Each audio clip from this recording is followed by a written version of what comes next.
¿Cómo están? Bienvenidos a Bote Pronto. Nos debíamos esta conversación, bien me lo apuntaba Nacho. Nacho, ¿cómo estás? Que es de esta reforma que presentó, pues en una mañanera se presentó, ¿no? La presentó el presidente, la presenta formalmente el consejero jurídico, pero ese día también la presentó el presidente de la Suprema Corte de Justicia de la Nación. Es una hechura, digamos, de ese poder, en particular del presidente, según sabemos, y su equipo, esta reforma al Poder Judicial. Sergio López Ayón, ¿cómo estás, Sergio? Bien. ¿Por dónde quieres empezar, Nacho? Primero, nos fuimos con toda una finta de una... sí, la otra, Esto es partecita de eso. Y es muy grande. A ver. Déjame hacer la primera, muy rápido. ¿Era necesaria? ¿Es necesario? Sí. Ok, ahora sí. ¿Por dónde va la cosa? ¿Qué no es?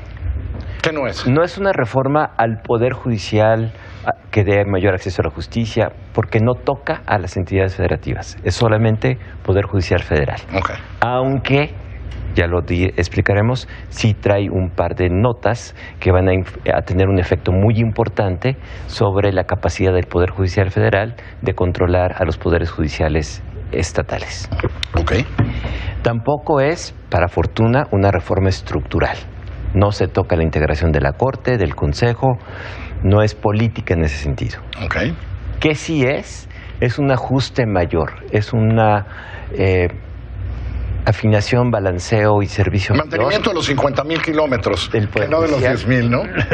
Que tenía problemas de nepotismo, que tenía problemas de flujos de carga, que traía problemas de organización, que traía problemas de corrupción, dicho por los propios ministros, y que busca, por lo menos en la orientación argumentativa, reforzar el papel de la Suprema Corte de Justicia como Tribunal Constitucional y reorganizar varios elementos que rechinaban de la administración burocrática del Poder Judicial y al mismo tiempo incidir en la profesionalización de los jueces a través de un mejor diseño de la carrera judicial. Digamos, son las tres cosas que sí es esta reforma. Ok. Primera pregunta, porque lo he leído por ahí. ¿Le da más poder al presidente de la Corte? Sí. Sí. Le da más poder al presidente de la Corte. O sea, va a importar más al presidente de la Corte. Va a importar más porque hay un conjunto de facultades que le tocan al Consejo, y el Consejo está presidido por el presidente de la Corte, y porque también en materia constitucional va a tener facultades muy importantes en la definición de qué entra y qué no entra a la Corte, y en la elaboración de la jurisprudencia, que es una responsabilidad que le toca a la presidencia de la Corte. Hay que decir, por cierto, nada más que seguramente a Saldívar no le va a tocar esto, es decir... No, es un proceso... Es un poco, no le va a tocar. Había un falso argumento que he leído por ahí de se está haciendo un reforma para él. No, cuando esto acabe, Saldívar seguramente yo veo tres componentes, un poco siguiendo lo mismo que decía Sergio. Es una reforma orgánica. Reorganización de tribunales, plenos, etcétera, etcétera, muy de cómo se organiza el Poder Judicial. Es una reforma administrativa, digamos, todo lo que tiene que ver con la carrera judicial, etcétera, y con algunos elementos muy finos propiamente jurisdiccionales. Y es ahí donde qué entra a la Corte, qué no entra a la Corte. Sí, es un poco jurisprudencias, se redefine. ¿Quiénes son los ganones? Los ganones son el Consejo de la Judicatura, y a través de él el presidente, y los tribunales, digamos. La Corte se concentra en lo constitucional y descarga y les da mucha fuerza a los tribunales federales. Sí. Pero, por ejemplo, cuando dices, teníamos un problema de corrupción, ¿por qué esta reforma, en lo que ves hoy planteado, podría ayudar a combatir corrupción en jueces federales? Porque, digamos, tienen mayores facultades de supervisión el Consejo, puede hacer visitas, visitas de inspección, porque controla una cosa muy importante que es la asignación de los jueces. Si hay un juez problemático, lo primero que haces es lo suspendes o lo reasignas a otro estado, a otro circuito. Entonces, digamos, ese entramado. Porque, digamos, limita o establece las reglas que ya están aplicando para combatir nepotismo, las lleva a nivel de ley. Y entonces crea un conjunto de condiciones que impedirían el nepotismo, que, ojo, el nepotismo no se daba entre jueces, sino era el personal adscrito a los juzgados. Así es. y los jueces, ¿no? Entonces limita, tiene esa intencionalidad. Y simplemente define criterios para la adscripción, que siempre se definían por acuerdo, entonces por ley va a ser cuáles son los criterios para que tú puedas empezar y seguir una carrera judicial. Hay una nota de género también. También. Hay una nota de cumple, paridad. digamos, ya en el Poder Judicial federal cumple con que se cumpla con la paridad de género. Decía Sergio que hay un par de notas ahí sobre la relación entre el poder judicial federal y los poderes estatales, los judiciales estatales. Dos, que en la redefinición que hace de los precedentes de la jurisprudencia, que donde ahora bastaría un solo caso resuelto por mayoría de 8 ministros, esa jurisprudencia se vuelve vinculatoria para todos los tribunales federales y los tribunales de las entidades federativas. O sea, lo que determina la Corte vale para todo el sistema judicial nacional. 1. Y 2, que hoy hay que explicarlo, el proceso es mucho más complicado que eso. 5 precedentes. Son 5, exactamente. Y como lo dice, es muy incierto. Es incierto. Y aquí ya va a ser, digamos, muy firme. Mucho más firme. ¿Lo hace casi un tribunal constitucional? Sí. Sí, o sea, digamos, está en la lógica de un tribunal, constitucional. Que no es un tribunal federal, es un tribunal ya de carácter nacional. Segundo, la creación de estos plenos regionales. Esto es complicado de explicar. En cada estado es un circuito judicial. Cuando hay contradicciones entre 2 tribunales, se configura lo que se llama un pleno regional de circuito, que son todos los magistrados que se ponen de acuerdo. Y lo que había venido pasando, es la crítica que se hace, es que cada quien pujaba por su decisión a ver cómo le ganaba. Ahora elimina eso y crea 5 grandes circuitos. Y crea 3 juzgados, cada uno integrado por 5 juzgados, cada uno integrado por 3 magistrados, que van a resolver las contradicciones que se presenten en esos estados. Okay. Y eso se vuelve vinculatoria para eso.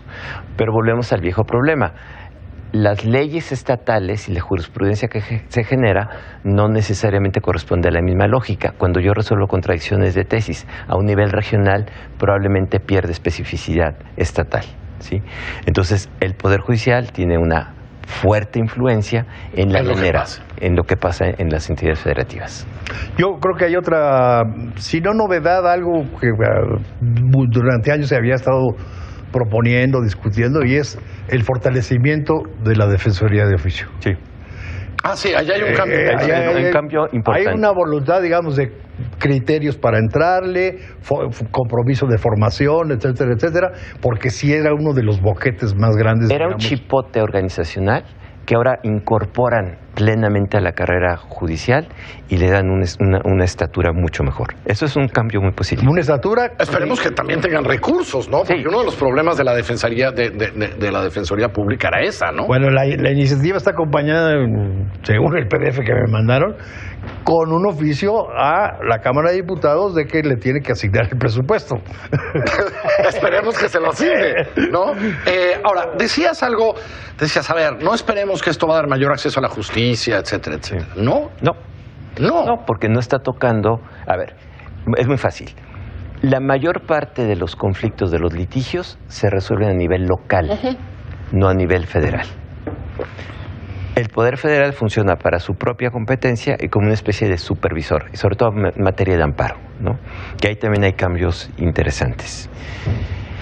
La lógica, es decir, a la Corte solo debe llegar lo que es puramente constitucional. Claro. Pero al hacer eso, hay cierto tipo de conflictos que se resolvían en la Corte que hoy ya no van a llegar a la Corte. Pues se van a quedar en instancias antes de la Corte. Se van a quedar en tribunales colegiados. Y ahí los colegiados. yo digo, o sea, la concentración de la Corte en problemas constitucionales y de derechos humanos finalmente le desahoga muchos asuntos a los tribunales federales y en ese sentido se fortalecerán los tribunales federales. Y puede, a lo mejor es muy o a lo mejor se atascan de cosas, se crean más circuitos y eso. Yo creo que el objetivo en esa parte es hacer un poder judicial federal más eficiente y de alguna manera el modelo norteamericano de que la Corte es muy selectiva y el peso de la justicia está en los tribunales federales. Y eso es lo que habría que reflexionar si ese es el modelo.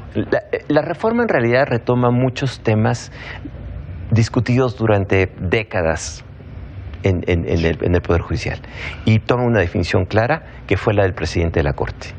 Habrá que ver en el proceso político qué opinan los demás ministros, qué opinan los magistrados, qué opina Ahora, el foro. no sé si los ministros van a opinar demasiado, ¿no? Pues de viva voz, no. Exacto, eso. Bueno, o sea, no los vamos a oír opinar en contra de la propuesta. Nunca. Van a grillar por acá. Bueno, ayer ya en la Cámara de Senadores, no, es que se queda corta y falta esto, falta ya no lo oí eso, ¿sí? Sí. Ya ayer en el Senado empezaron a grillar. Entonces, A ver, si aquí todo fuera perfecto, las leyes reglamentarias o orgánicas estarían hasta el año que entra, porque es reforma constitucional. Sí. Y luego, entonces, en efecto, no va a ser para Saldívar. Entonces, los intereses que se van a mover van a estar muy interesantes de ver cómo. Yo auguro que el proceso legislativo no va a ser pacífico. No va a ser pacífico. No. Ni porque sea de Saldívar, que es un tipo querido por el nuevo gobierno, es decir, por la mayoría, por Morena, ¿no? Donde se van a expresar los intereses contrarios va a ser precisamente en la Cámara. Y es constitucional, entonces tiene que estar grande. Tiene que haber mayoría calificada. O sea, la bronca va a estar buena, eso es lo que me estás diciendo. Sí, porque la virtud que tiene esta es muy acotada en el sentido, es grande, pero a problemas muy específicos. ¿Algo que te preocupe de lo puesto en la reforma? Sí, me preocupa demasiado poder en el Consejo de la Judicatura con la estructura actual que tiene. Eso me preocupa. Si cambiaras con la estructura actual que tiene. Sí. Eso me parece muy cambiar, bien. O sea, que puede... Los perfiles, el tipo de... Y una de las debilidades de 94 era un Consejo de la Judicatura sumamente débil. Entonces ahora con la misma estructura le vas a dar fuerza, ¿cómo lo vas a articular? Buen punto. Gracias, Nacho. Profesor López Ayllón, es un placer como siempre. Que les vaya muy bien. Buenas noches.